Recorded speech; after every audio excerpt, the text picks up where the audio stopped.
Sanjeev, what is elasticity?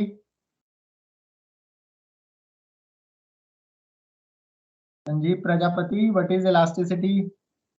Sir, what is elasticity? sir, the property of body by virtue by which it tends to regain its original size and shape. Okay, very good. तो बेटा this is what is called elasticity. Body अपनी shape को regain करती है, उसकी इस property को elasticity कहते हैं। अगर आप किसी भी सॉलिड बॉडी के ऊपर डीफॉर्मिंग फोर्स लगाओगे, यानी एक एक्सटर्नल फोर्स लगाओगे जिससे कि उस बॉडी की शेप या कॉन्फ़िगरेशन चेंज हो जाए, फिर जब आप वो डीफॉर्मिंग फोर्स लगाना बंद कर दोगे, after removal of deforming force, body अपनी शेप रीगेन करेगी and this property is called elasticity. आज हम इसका बेसिक पढ़ेंगे, आखिर ये प्रॉपर्टी का जन्म कहां से हुआ है, what is the cause of this property. तो मैंने आपको बताया था कि हम लोग कहते हैं कि सॉलिड्स को हम लोग स्ट्रेच करेंगे तो सॉलिड अपने आप अपनी ओरिजिनल शेप पे वापस आएगा, ये इलास्टिसिटी। एक्चुअल में बेटा ये मॉलिक्यूलर लेवल्स पे होता है। आओ देखते हैं। सपोज हमारे पास ये कुछ मॉलिक्यूल्स हैं, we have some molecules of solid. तो बेटा किसी सॉलिड बॉडी के मैंने ऐसे कुछ मॉलिक्यूल्स कंसीडर कर लिए हैं।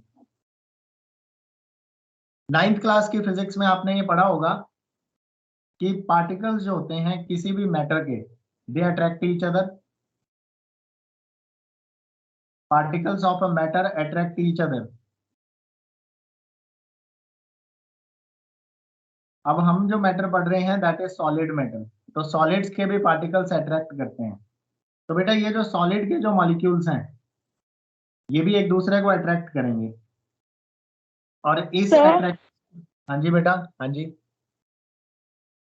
Sir, why do they attract each other? Sir, is there a scientific reason? No, ये प्रॉपर्टी है बेटा, उसकी इंटरनल प्रॉपर्टी है, inherent, you can say that.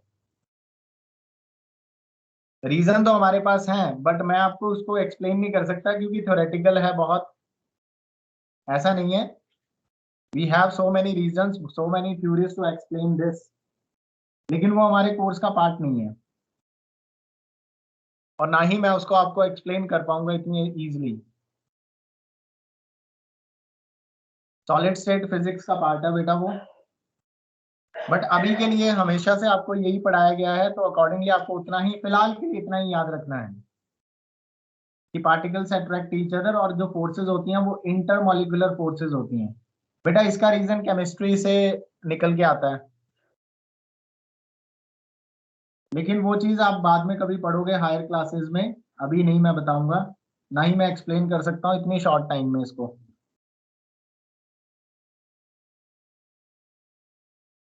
Now students, we have intermolecular forces between the molecules of a solid and these are attractive forces.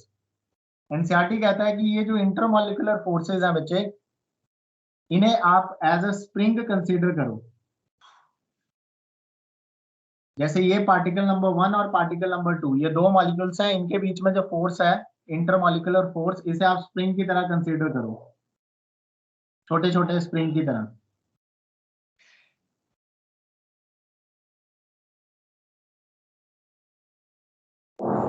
Like this. Now student, जैसे ही आप इस पर deforming force apply करोगे, suppose आपने particle number 3 पे you are applying a deforming force, एक external force आपने इस पार्टिकल के ऊपर लगाई, तो ये पूरा का पूरा सिस्टम क्या करेगा, ये डीफॉर्म होगा, यस और no?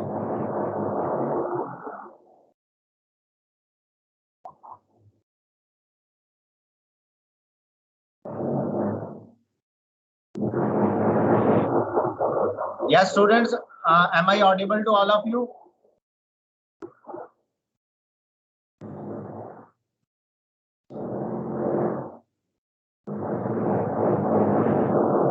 Students, am I audible to all of you? Say yes or no. Yes, sir. Okay, now listen. बेटा on this particle number 3, I am applying a deforming force. Suppose ऐसे हमने इसको पकड़ के यहाँ खींच लिया, तो जैसे ही हम इसको खींचेंगे तो पार्टिकल 3 पार्टिकल 3 जो है वो स्ट्रेच हो जाएगा, मॉलिक्यूल स्ट्रेच हो जाएगा। जैसे ही आप ये फोर्स लगाना बंद कर दोगे, ये पार्टिकल अपनी ओरिजिनल शेप रीगेन करेगा, अपनी ओरिजिनल पोजीशन रीगेन करेगा, और that force is called restoring force students. यानी एक्सटर्नल फोर्स के अपोजिट एक फोर्स लगेगी, रिस्टोरिंग फोर्स, जो बॉडी को उसकी ओरिजिनल शेप वापस लेके आएगी। एक्चुअल में बेटा ये इसका रीजन है इंटरमॉलिक्यूलर फोर्सेस। सबसे ज्यादा स्टेबल पोजीशन इस वक्त ये है, जिस पोजीशन पे ये पार्टिकल है, this is most stable position. जब हम इस पे डीफॉर्मिंग फोर्स लगा के इसको यहाँ से इसकी इस पोजीशन से इसको चेंज कर देते हैं, तो फिर ये रिस्टोरिंग फोर्स यानी जो इंटरमॉलिक्यूलर फोर्स है, ये इस बॉडी को वापस उसकी ओरिजिनल शेप पे लेके आती है। तो बेटा रिस्टोरिंग फोर्स कोई नई फोर्स नहीं है। Basically restoring force is actually intermolecular force between the molecules of the solid. Yes और नो स्टूडेंट्स, समझ आया आपको मेरी बात? Yes, sir. What about other students? Is it clear? Yes, sir. Okay. So बेटा रिस्टोरिंग फोर्स इंटरमॉलिक्यूलर फोर्स होती है, ये याद रखना। और इंटरमॉलिक्यूलर फोर्सेस जो होती हैं, मतलब force between the molecules, these are attractive in nature. तो अगर आप किसी पार्टिकल को हिलाते हो उसकी जगह से, तो वो फिर से अट्रैक्ट होगा और इसलिए अपनी ओरिजिनल शेप वापस कर लेगा, ओरिजिनल शेप दोबारा से रीगेन कर लेगा। And this property is called elasticity. और इलास्टिसिटी की प्रॉपर्टी एक्चुअल में इंटरमॉलिक्यूलर फोर्सेस की वजह से होती है सॉलिड्स के पास। ना बेटा आपने ये भी पढ़ा था 9th क्लास की फिजिक्स में कि सॉलिड, लिक्विड और गैस तीनों के पास ये पार्टिकल्स होते हैं।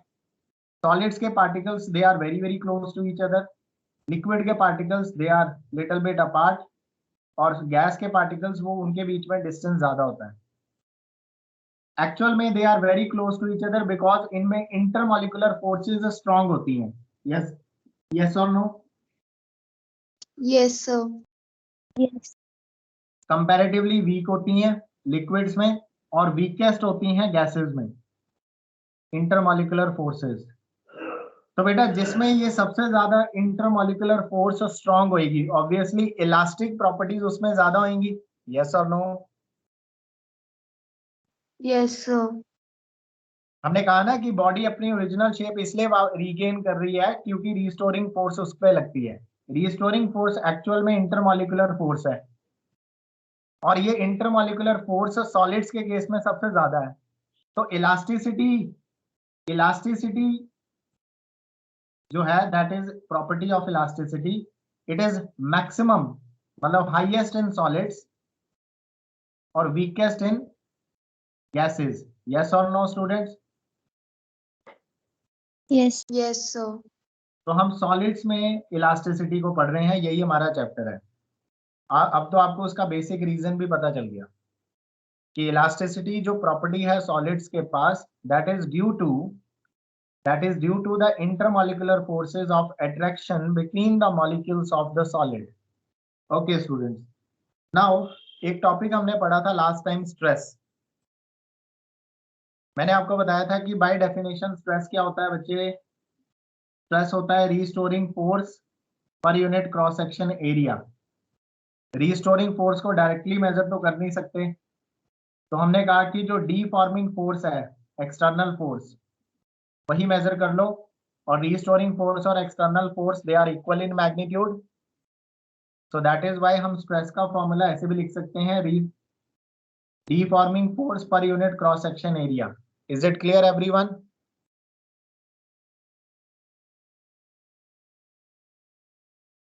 लास्ट टाइम पढ़ाया था ना हमने ये स्ट्रेस का formula.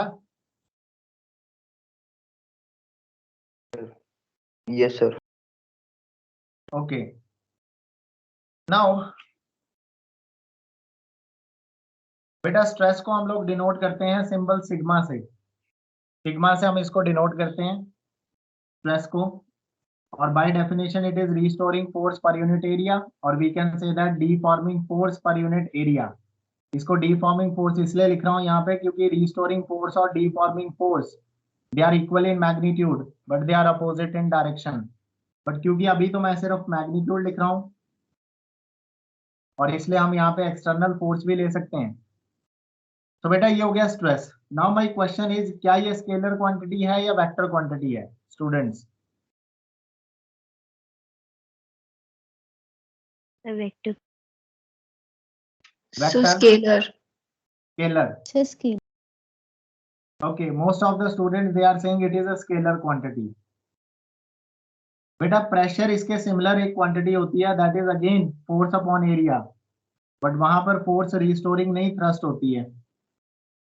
And pressure is also a scalar quantity. Pressure बेटा स्केलर क्वांटिटी है. Now I am talking about stress. Stress बेटा इसे हम वैसे तो आप you can say that it is a scalar quantity.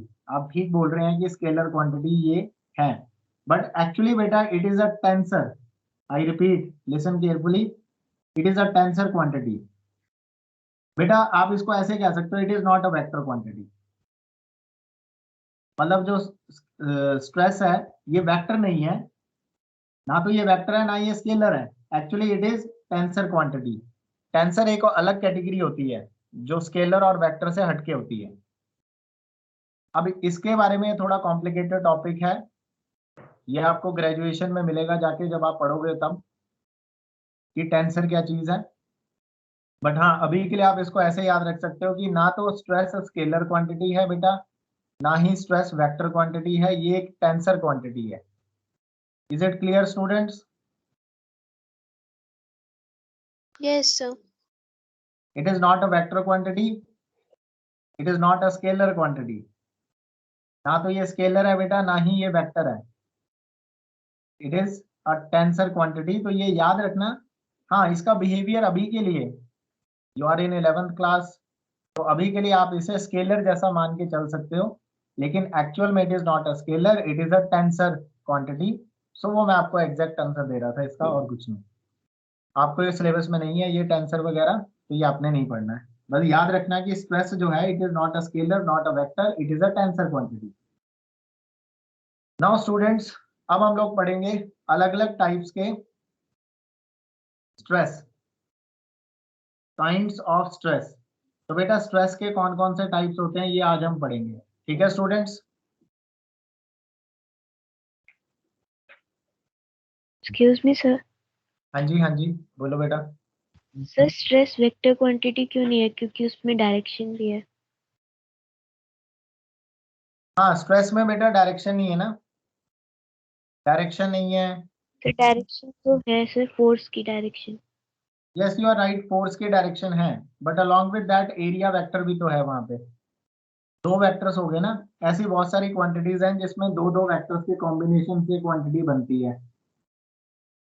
Like dot product में वर्क डन को ही ले लो बेटा, फोर्स इनटू डिस्प्लेसमेंट. तो ये दोनों ही वेक्टर क्वांटिटी है, लेकिन उसके कॉम्बिनेशन से जो क्वांटिटी बन रही है वो स्केलर है. तो बेटा ऐसा जरूरी नहीं है कि किसी क्वांटिटी के फॉर्मूला में वेक्टर आए तो वो क्वांटिटी भी वेक्टर ही होगी. It is not necessary. बेटा वेक्टर तभी वेक्टर क्वांटिटी बोल सकते हैं जब वो vector law of addition follow करे. वेक्टर लॉ ऑफ एडिशन मतलब जो हमने पढ़ा था, R is equal to A vector plus B vector, वो वाला, लाइक दिस. ठीक है? Yes sir. तो अगर कोई quantity vector law of addition को फॉलो करती है तभी हम उसे वेक्टर क्वांटिटी बोलेंगे. अगर कोई quantity vector law of addition follow नहीं करती तो उसे वेक्टर नहीं बोला जा सकता. अब लाइक स्ट्रेस है, तो स्ट्रेस को आप डायरेक्टली ऐड कर सकते हो, लाइक 3 + 4 = 7 आएगा इन case of stress. But in case of vector quantity 3 + 4 ये 5 आता है, कभी 5 आता है कभी कुछ आता है. मतलब it is not equal to directly addition of the two numbers. In case of vectors, vectors तो डिपेंड करता है कि एंगल कितना है 3 और 4 के बीच में.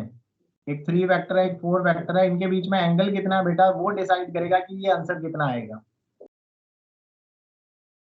Are you getting my point, क्या कह रहा हूं मैं? Yes sir.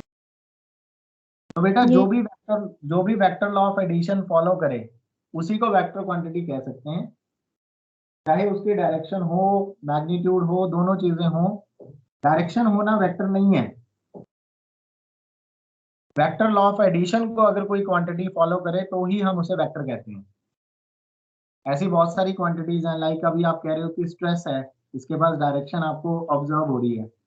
You are right, हम कह सकते हैं कि बॉडी के ऊपर स्ट्रेस इस डायरेक्शन में लग रहा है, but actually it is not a vector quantity because ये vector law of addition follow नहीं करता। इसे आप डायरेक्टली ऐड कर सकते हैं, जैसे कोई स्केलर क्वांटिटी को ऐड करते हो, लाइक वर्क डन को ऐड करते हो ना, तो हम कहते हैं W is equal to W1 plus W2, 2 joules plus 3 joules, answer आ गया 5 जूल्स। तो बेटा ये सारी स्केलर क्वांटिटीज हैं जिसे आप डायरेक्टली ऐड कर सकते हो, लाइक सिंपल नंबर्स। स्ट्रेस को भी ऐसे ही डायरेक्टली ऐड कर सकते हो, तो ये वेक्टर तो नहीं है। Is it clear? Yes, sir. Okay, now coming back to main part, that is kinds of stress. बेटा स्ट्रेस कितने टाइप्स के होते हैं ये पढ़ते हैं। So now students, the first type of stress is called longitudinal stress. बेटा name से ही समझ आ रहा है, longitudinal stress का मतलब होता है अगर आप किसी बॉडी पे डीफॉर्मिंग फोर्स लगाओ और उस बॉडी की लेंथ में चेंज आए, then that stress is called longitudinal stress. बेटा longitudinal stress दो टाइप्स का होता है, टेंसाइल स्ट्रेस और कॉम्प्रेसिव स्ट्रेस। सेकेंड टाइप जो है दैट इज टेंजेंशियल और shearing stress, and third type is hydraulic stress. Students 1 minute दे रहा हूँ, इस पूरे चार्ट को लर्न कर लो, मैं आपसे इसके बारे में क्वेश्चन पूछूंगा अभी।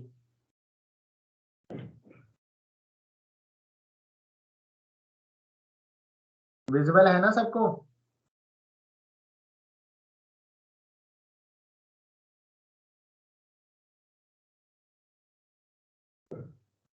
सर स्ट्रेस और स्ट्रेन सेम थिंग है? नहीं बेटा नहीं, स्ट्रेन अलग चीज है, वो अब हम पढ़ेंगे, बट पहले स्ट्रेस कंप्लीट कर रहे हैं ना, स्ट्रेन अभी पढ़ेंगे, इसके बाद स्ट्रेन है, ठीक है।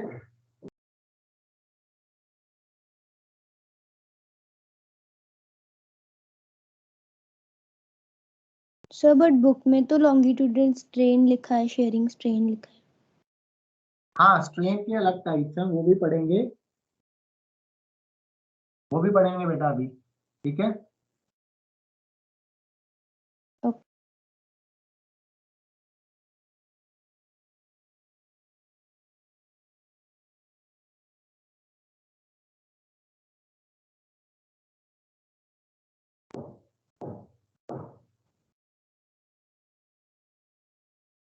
लर्न हो गए सबको कितने टाइप के स्ट्रेस होते हैं बच्चों?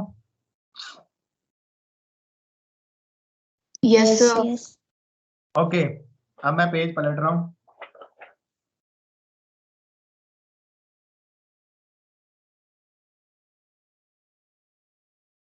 हिमांशु, हिमांशु 6329। So 29. हाँ 6329। Yes sir. हिमांशु टाइप्स बताओ, स्ट्रेस के कितने टाइप्स होते हैं? So 3 types. नेम बताओ उनके।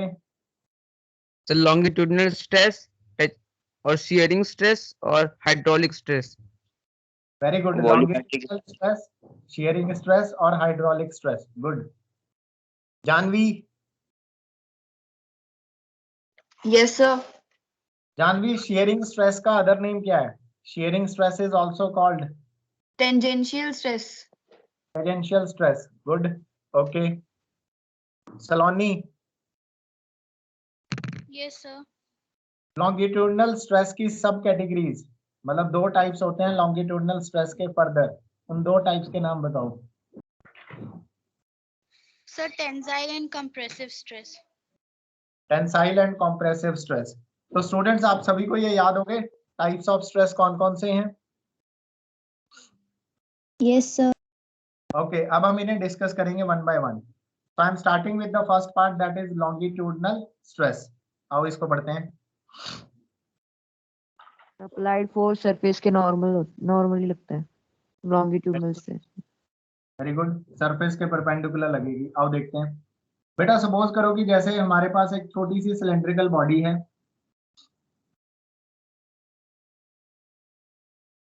और इस बॉडी की, इसको मैंने यहाँ से फिक्स कर दिया, एक एंड इसका फिक्स है और इस बॉडी की लेंथ L है यहाँ से लेके यहाँ तक, this is the length of the body. Suppose करो कि ये जो इसका क्रॉस सेक्शन एरिया है इस बॉडी का, ये रहा क्रॉस सेक्शन एरिया, बेटा इसके क्रॉस सेक्शन एरिया पे आपने डाउनवर्ड डायरेक्शन में एक फोर्स लगाई है, या आप कह दो लोड लगाया आपने कोई, यू कैन से फोर्स और load, this is external force. तो अब जब आप इसके ऊपर फोर्स लगाओगे तो ऑब्वियसली ये बॉडी एक्सटेंड हो जाएगी, इस बॉडी की लेंथ में चेंज आ जाएगा। Tensile stress. यस और नो बेटा? Yes sir. कितना चेंज आया इस बॉडी की लेंथ में? दैट इज दिस चेंज, यहां से लेके यहां तक, this is delta L, that is change in length of the body. ये बॉडी की लेंथ में चेंज आ गया बच्चे, डेल्टा एल। बॉडी की ओरिजिनल लेंथ बेटा एल थी, लेकिन अब जो बॉडी की लेंथ है that is L plus delta L. New length जो है बॉडी की वो चेंज होके एक्सटेंड होके एल प्लस डेल्टा एल हो गई। यस और no students? Yes sir. Yes. तो बेटा ये जो इस बार जो आपने फोर्स लगाई है, आपने क्रॉस सेक्शन एरिया के परपेंडिकुलर लगाई है फोर्स। यस और नो? सर कंप्रेसिव स्ट्रेस भी होता है ना इसमें? हाँ वो भी मैं बताऊंगा आपको, रुक जाओ अभी। बेटा यहाँ पे ये क्लियर हो गया, फोर्स कैसे लगाई है?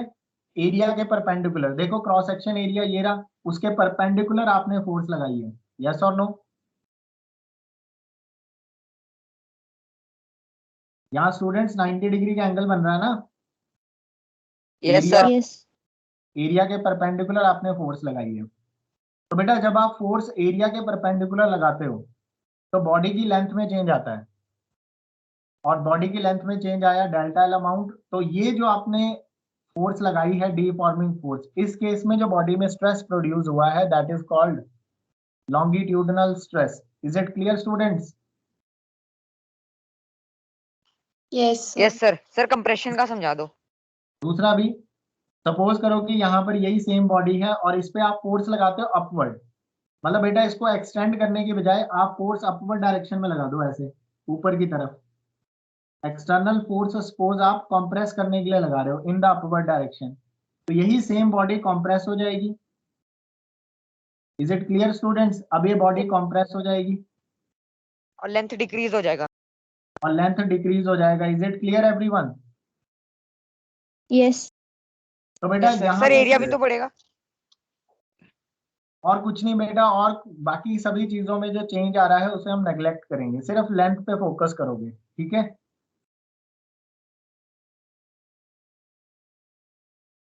सिर्फ लेंथ पे फोकस करोगे स्टूडेंट्स, बाकी सब चीजों को आप नेग्लेक्ट करते हो। Now what I am Sir, saying, हाँ जी so what is the body made of? बेटा, कोई भी मटेरियल सॉलिड, ऐसी कोई स्पेसिफिक कंडीशन नहीं है। Sir, but bottle तो ऐसे compress और expand नहीं होगी। नहीं नहीं बेटा, होती है लेकिन वो हमें विजिबल हो या ना हो ये जरूरी नहीं है, ठीक है बच्चे?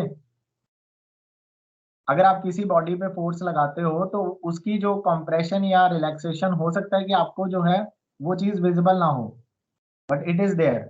बहुत माइनर सा विजिबल आए, बहुत माइनर सा चेंज हो रहा है उसमें, हमें नहीं ऑब्जर्व हो रहा है वो, लेकिन होता है, ठीक है? सर आयरन और वुड में भी होगा? यस, आयरन वुड, कोई भी सॉलिड बॉडी बेटा, हर बॉडी में चेंज होता है। सर सिलेंड्रिकल बॉडी में ही लगेगा ये? नहीं नहीं, किसी भी बॉडी में, इन एनी बॉडी, ये तो जस्ट फॉर एक्सप्लेनेशन, ठीक है? अगर आप किसी बॉडी के सरफेस के परपेंडिकुलर फोर्स लगाते हो तो ऑब्वियसली उस बॉडी की लेंथ में चेंज आ जाएगा, ठीक है? बेटा आप जिस डायरेक्शन में फोर्स लगा रहे हो ना, उस डायरेक्शन में जो डायमेंशन है बॉडी का वो चेंज हो जाएगा। Is it clear?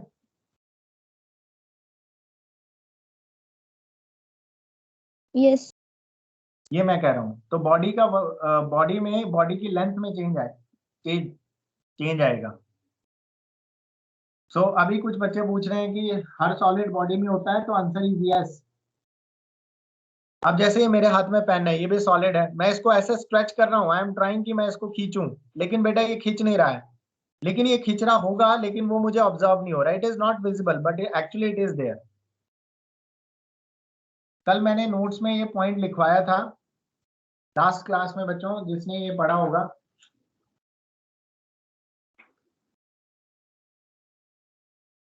बेटा सेकंड पॉइंट मैंने आपको बताया था, the deformation may not be noticeable visually in many materials but it is there.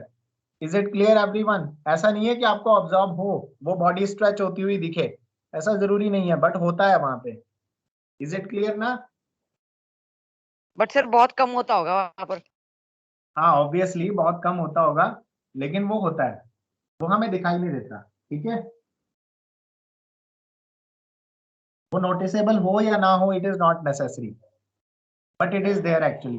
ये सारी एक्सपेरिमेंटली प्रूव्ड है। ठीक है बच्चों, समझ आ गया मैं क्या कह रहा हूँ? यस। क्योंकि बच्चे हमेशा यही सोचते हैं कि इलास्टिसिटी मतलब spring. No no no, elasticity is the property of solid बेटा, सॉलिड की प्रॉपर्टी है ये, किसी स्प्रिंग की प्रॉपर्टी नहीं है। कोई भी सॉलिड बॉडी, एनसीईआरटी ने यही तो एक्सप्लेन किया है कि सॉलिड के अंदर बेटा मॉलिक्यूल्स हैं, molecules, everything is made up of molecules, और you can say that particles. और पार्टिकल्स के बीच में बच्चे इंटरमॉलिक्यूलर फोर्सेस हैं, जिन इंटरमॉलिक्यूलर फोर्सेस को हम स्प्रिंग से शो कर रहे हैं। इमेजिन लाइक कि उनके बीच में जो फोर्सेस हैं they are like a spring. तो बेटा जब मैं इस बॉडी को फोर्स लगाता हूँ इस बॉडी के ऊपर, तो उसका कोई ना कोई पार्टिकल अपनी पोजीशन से हिल जाता है। यस और नो बच्चे?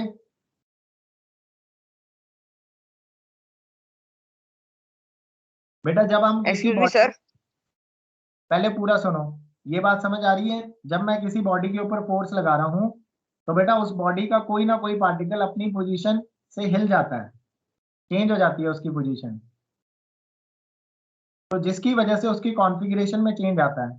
फिर जब हम ये फोर्स लगाना बंद कर देते हैं तो वो पार्टिकल दोबारा से अपनी ओरिजिनल पोजीशन पे वापस चला जाता है, रीगेन कर लेता है अपनी पोजीशन, क्योंकि इंटरमॉलिक्यूलर फोर्सेस हैं पार्टिकल्स के बीच में। बट ये इतने माइन्यूट लेवल पे हो रहा है कि हमें ऑब्जर्व नहीं होता, कुछ कुछ चीजों में हो जाता है, किसी में नहीं भी होता है, तो ऐसा जरूरी नहीं है। इज इट क्लियर एवरीवन क्या कह रहा हूं मैं? सर हाँ जी। सर लाइक जिन सॉलिड्स में विजिबल नहीं होता है कि उसमें इलास्टिसिटी हो रही है, तो उसको हम स्टडी कैसे करते हैं? उसको बेटा एक्चुअल में मॉडुलस ऑफ इलास्टिसिटी, लैब में आओगे मैं आपको करवाऊंगा, हम मॉडुलस ऑफ इलास्टिसिटी का इस बार प्रैक्टिकल करने वाले हैं। मतलब इलास्टिसिटी का कोफिशिएंट कैलकुलेट करेंगे, किस तरह से करते हैं एक्सपेरिमेंटली वो बताऊंगा। ओके। होता है बेटा बॉडीज में, ये होता है, एक्सपेरिमेंटली मेजर करते हैं, हमारे कोर्स में भी है ये वाला एक्सपेरिमेंट। तो अभी तो ऑनलाइन क्लासेस हैं, क्योंकि मुझे लग रहा है कि एक दो केसेस आ गए हैं हमारे स्कूल में कोविड के,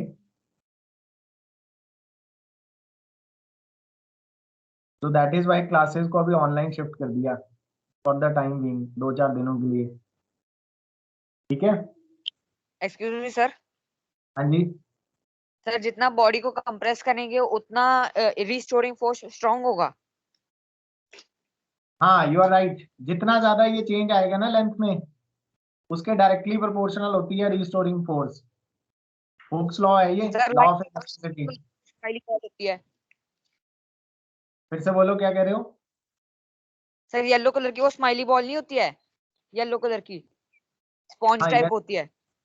हाँ स्पॉन्ज टाइप होती है वो, येलो कलर की बॉल होती है। Stress ball. हाँ, उसको कंप्रेस करते हो वो दोबारा वापस आ जाती है, पर वो सॉलिड नहीं है ना, ओके। उसके बीच में तो एयर गैप्स होते हैं। मैं बात कर रहा हूँ सॉलिड्स की, सॉलिड्स की प्रॉपर्टी पढ़ रहे हैं बेटा। हाँ आप समझने के लिए वो, अपने अपने समझने के लिए उसको समझ सकते हो कि जैसे वो वापस आ रही है, लेकिन एक्चुअली वो सॉलिड नहीं है ना। तो बच्चे सॉलिड्स में मॉलिक्यूलर लेवल पे जाके सोचो, ठीक है? बाहर बाहर से मत देखो, जरूरी नहीं है कि जो दिखे, फिजिक्स में ऐसा होता ही नहीं, जो दिखता है वही होता है। बहुत माइन्यूट लेवल पे जाके देखा गया है कि मॉलिक्यूल्स अपनी पोजीशन से हिलते हैं और फिर वो दोबारा रीगेन करते हैं अपनी ओरिजिनल शेप, और उनकी इसी प्रॉपर्टी को कहते हैं इलास्टिसिटी। सबको समझ आया बच्चे? सॉलिड्स की प्रॉपर्टी है, आई रिपीट, सॉलिड्स की यस सर। प्रॉपर्टी है ये। ठीक है? और सबसे ज्यादा इलास्टिसिटी सॉलिड्स में ही है। गैसेस और लिक्विड्स में तो इलास्टिसिटी की प्रॉपर्टी ही बहुत माइन्यूट सी है, क्योंकि उनके बीच में इंटरमॉलिक्यूलर फोर्सेस ही नहीं होती हैं, बहुत वीक होती हैं।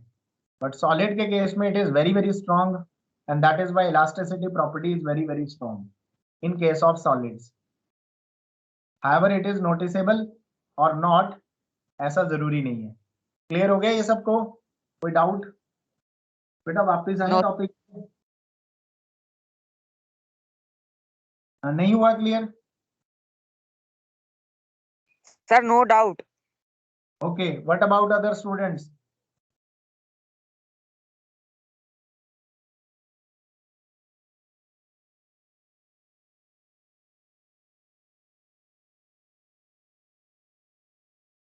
बेटा नहीं आ रहा समझ तो बता दो, मैं तो कुछ और मेथड निकालूं सर एक्सप्लेन। हाँ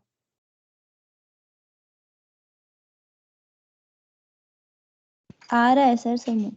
okay, now coming back to the main part, that is longitudinal stress. So बेटा मैंने कहा यहाँ पे जब आपने बॉडी के ऊपर फोर्स लगाई तो बॉडी स्ट्रेच होगी by a very small amount और बाय लार्ज अमाउंट, वो डिपेंड करता है बॉडी के ऊपर दिखेगा या नहीं दिखेगा, बट बॉडी की लेंथ में चेंज आया है। सो बेटा अगर आप फोर्स ऐसी लगा रहे हो जो एरिया के परपेंडिकुलर है और उसकी वजह से बॉडी की लेंथ में चेंज आ जाए, चाहे बॉडी एक्सपैंड करे या बॉडी कॉम्प्रेस करे, पर बॉडी की लेंथ में चेंज आ रहा है, such a stress is called longitudinal stress. Is it clear everyone? Yes sir. Okay. Yes तो बेटा एक्सपैंड करने वाले स्ट्रेस को हम लोग कहते हैं टेंसाइल स्ट्रेस। अगर बॉडी एक्सपैंड हो रही है तो that type of longitudinal stress is tensile, और अगर बॉडी कॉम्प्रेस हो रही है तो इसको बोलेंगे compressive stress. Is it clear everyone? Yes sir. तो बेटा यहाँ पर मैंने Yes, टेंसाइल स्ट्रेस, गुड, यहाँ पर मैंने टेंसाइल स्ट्रेस का ही एग्जांपल दिया फिगर 1 में। सबसे पहले देखो फोर्स परपेंडिकुलर लगा रहे हैं एरिया के, इस बार हमने दोनों तरफ से पकड़ के खींच लिया बॉडी को, इस क्रॉस सेक्शन के परपेंडिकुलर फोर्स लगाई और इस क्रॉस सेक्शन के भी परपेंडिकुलर फोर्स लगाई डाउनवर्ड, तो बॉडी ऐसे स्ट्रेच हो गई। स्ट्रेच होने के बाद बॉडी की लेंथ इंक्रीज हो गई, एल से body L plus delta L की लेंथ की हो गई। So now this is change in length delta L. So this type of stress is longitudinal stress, और especially it is tensile stress क्योंकि body expand हुई है। Now बेटा अब आपको जो मेन चीज ध्यान रखनी है वो ये है कि longitudinal stress it produce change in length in the body. Is it clear? नाम से ही समझ आ रहा है लेंथ में चेंज लेके आएगा ये वाला स्ट्रेस, ठीक है?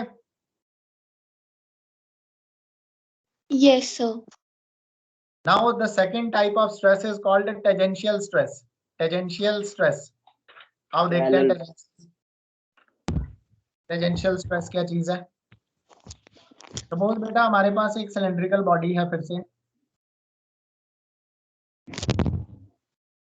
और मैंने इस बॉडी को यहाँ से तो फिक्स कर दिया। हाँ जी सर टेंसाइल स्ट्रेस की लेंथ सर जब वो एक्सपैंड होगा तो वो L प्लस डेल्टा L है, तो कंप्रेसिव में वो L माइनस डेल्टा L नहीं होगा? You are right, L minus delta L होगा। लिखते हैं ऐसे ही है बेटा, डेल्टा L की वैल्यू पॉजिटिव और नेगेटिव हो जाएगी। डेल्टा L की वैल्यू पॉजिटिव आएगी अगर टेंसाइल स्ट्रेंथ है, और डेल्टा L की वैल्यू बेटा नेगेटिव आएगी अगर कॉम्प्रेसिव स्ट्रेस है। डेल्टा L जो है वो चेंज को बोलते हैं सिर्फ, it is change in length, not increase in length. ठीक है बच्चे?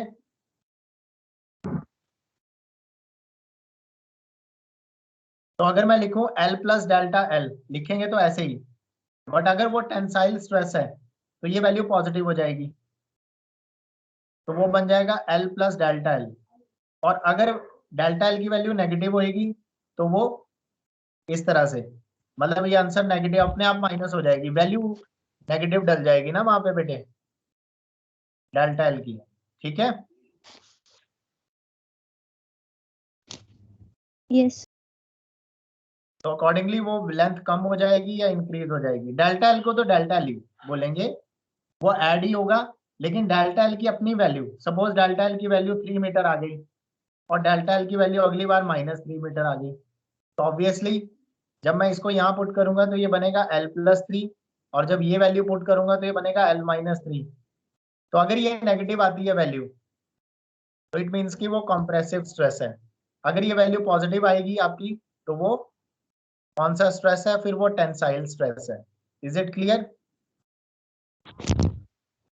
Yes. Now coming back to the main second part, that is tangential stress. बेटा जो सेकंड टाइप का स्ट्रेस है that is called tangential stress. Now बेटा इस case में क्या होगा, फोर्स पहले जो हमने फोर्स लगाई थी वो एरिया के परपेंडिकुलर थी, जो लास्ट केस था, बट दिस टाइम हम फोर्स लगाएंगे एरिया के पैरेलल, यानी बेटा हम टेंजेंशियल फोर्स लगाएंगे। मैंने एक सिलेंड्रिकल बॉडी ली, इस सिलेंड्रिकल बॉडी का ये जो बॉटम वाला पार्ट है इसे फिक्स कर दिया यहाँ पे, और अब ये जो टॉप वाला जो पोर्शन है इस पे हम लोग फोर्स लगा रहे हैं टेंजेंशियली। तो बेटा जैसे ही मैं इस पे टेंजेंशियल फोर्स लगाऊंगा देखो बॉडी की शेप ऐसी हो जाएगी। ये जो ऊपर वाला जो पोर्शन है, नीचे वाला तो अपनी जगह पे फिक्स है, लेकिन बेटा ऊपर वाला पोर्शन जो है वो डेल्टा एक्स अमाउंट से शिफ्ट हो गया, देख रहे हो? हमने इस पे फोर्स लगाई उस डायरेक्शन में, ये जो टॉप वाला फेस है ये फेस अपनी पोजीशन से, पहले इसकी पोजीशन देखो, मान लो इसको 1 और इसको 2 नाम दिया हमने, तो बेटा 1 और 2 दोनों सेम लेवल पे थे, लेकिन अब की बार 1 तो यहीं रह गया लेकिन 2 वहां चला गया। यस और नो? क्योंकि फोर्स लगा दी ना टेंजेंशियल डायरेक्शन में। यस और नो बेटा? Yes, sir. Parallel Yes. Force लगा, तो पॉइंट 2 जो है वो पहले यहाँ था लेकिन अब वो शिफ्ट हो गए वहां चला गया। तो बेटा ये जो चेंज आ रहा है, ये जो रिलेटिव डिस्प्लेसमेंट हो गया, इसको बोलेंगे रिलेटिव डिस्प्लेसमेंट। 1 के रिस्पेक्ट में 2 ने कुछ ना कुछ डिस्प्लेसमेंट कवर किया है। ठीक है बच्चे? Yes sir. तो this is called tangential stress. तो बेटा लॉन्गिट्यूडनल स्ट्रेस में फोर्स परपेंडिकुलर लगाते हैं एरिया के, लेकिन टेंजेंशियल स्ट्रेस में फोर्स पैरेलल लगती है एरिया के। अच्छा इसके और एक मोटी सी बुक कंसीडर करके आप इसको समझ सकते हो बेटा। ये देखो ये मोटी सी बुक है मेरे पास, ठीक है? अब हम लोग क्या करेंगे, इसको स्ट्रेस करेंगे। देखो ये इसका जो ऊपर वाला जो फेस है, मैं इस पे ना टेंजेंशियल फोर्स लगाऊंगा, किस डायरेक्शन में? इस तरफ लगाऊंगा फोर्स। देखो अभी मैं इसके पैरेलल एक फोर्स लगाऊंगा यहाँ पे, तो बेटा क्या इसमें इसका जो टॉप वाला फेस है क्या इसमें टेंजेंशियल स्ट्रेस प्रोड्यूस हुआ? Yes, sir.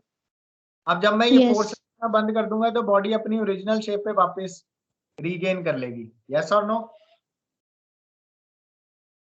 Yes. Yes, sir. फिर से इस पे टेंजेंशियल फोर्स लगाता हूं मैं, ध्यान से देखना कैसे चेंज हो रहा है। टेंजेंशियल स्ट्रेस देखो बॉडी में कैसे प्रोड्यूस हो रहा है। जैसे ही मैंने फोर्स लगाई, this is tangential stress in the body.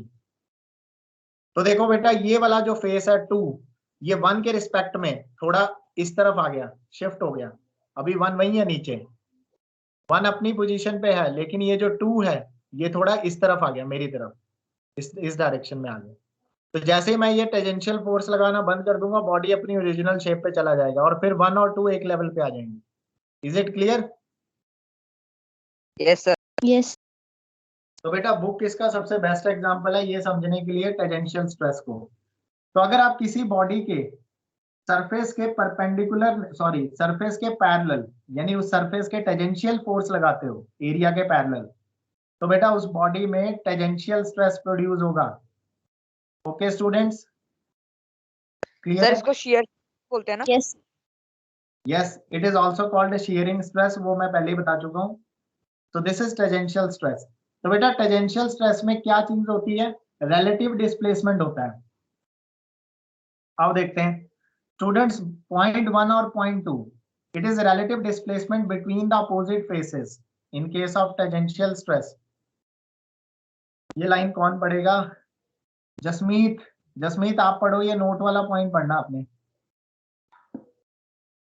The tangential stress produces a relative displacement between the opposite faces of a body. Tangential stress produces a relative displacement, बेटा इसको रिटेन भी रखना है माइंड में, relative displacement between the opposite faces of a body.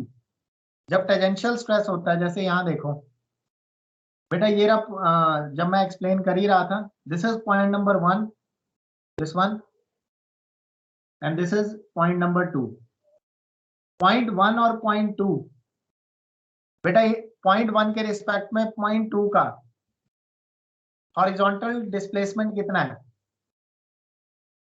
Horizontal point 1 के respect में point 2 का इस पोजीशन पे सर 0। 0, very good. यानी रिलेटिव डिस्प्लेसमेंट हॉरिजॉन्टल वाला relative displacement between point 1 and point 2 ये 0, क्योंकि देखो ना पॉइंट 1 और पॉइंट 2 सेम लेवल पे हैं, सेम लेवल पे हैं। हॉरिजॉन्टली पॉइंट 2 हॉरिजॉन्टल डायरेक्शन में कुछ कोई डिस्प्लेसमेंट नहीं है। लेकिन जब मैं यहां देखूं, this is point number 1 and this is point number 2, now is there any displacement? Point 1 ये रहा ना बेटा, यहाँ पे भी मान सकते हो उसके सिमिलर।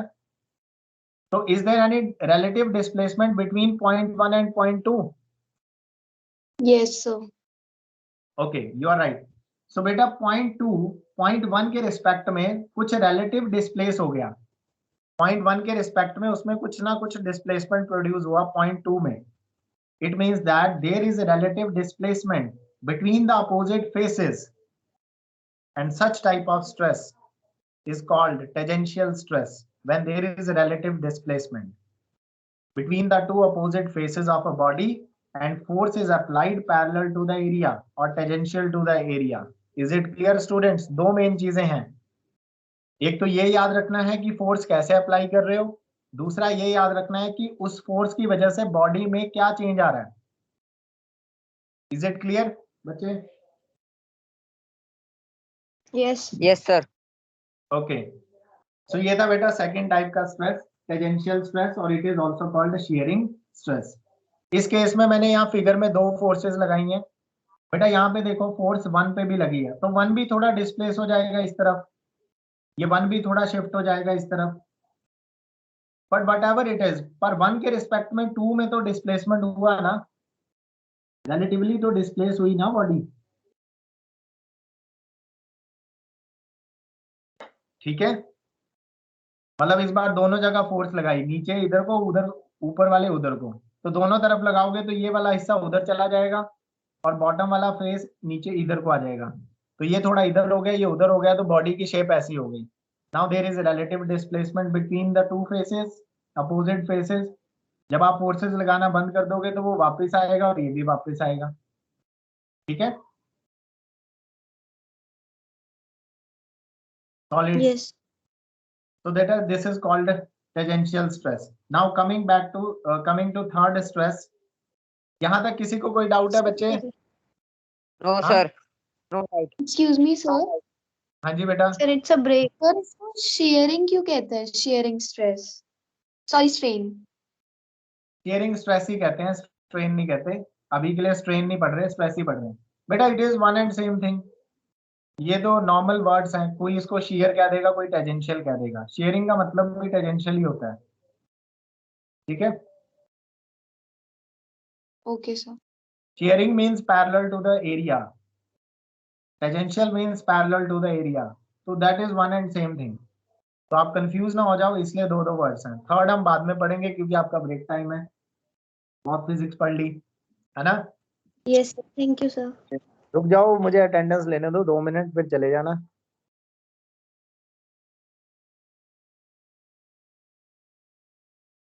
स्टूडेंट्स इस बार नोट्स अपनी नोटबुक तैयार रखना, क्योंकि मैंने चेक करनी है आपकी notebook timely. After every chapter, completion of every chapter में आपकी नोटबुक चेक करूंगा, तो अपने नोट साथ साथ में तैयार करते रहना। सर न्यू नोटबुक लगानी है, फिर वही कंटिन्यू करें? जिसने पहले से करी रखी है वो वही कंटिन्यू कर ले, और जिसने पिछली बार नहीं बनाई है वो न्यू लगा ले। बट मुझे चेक करना है फ्रॉम चैप्टर नंबर 9 मेन, जो इस टर्म में सिलेबस है। ठीक है, सर अगर पुरानी खत्म हो गई तो तो नहीं लगा लो बेटा, क्या क्वेश्चन पूछ रहे हो?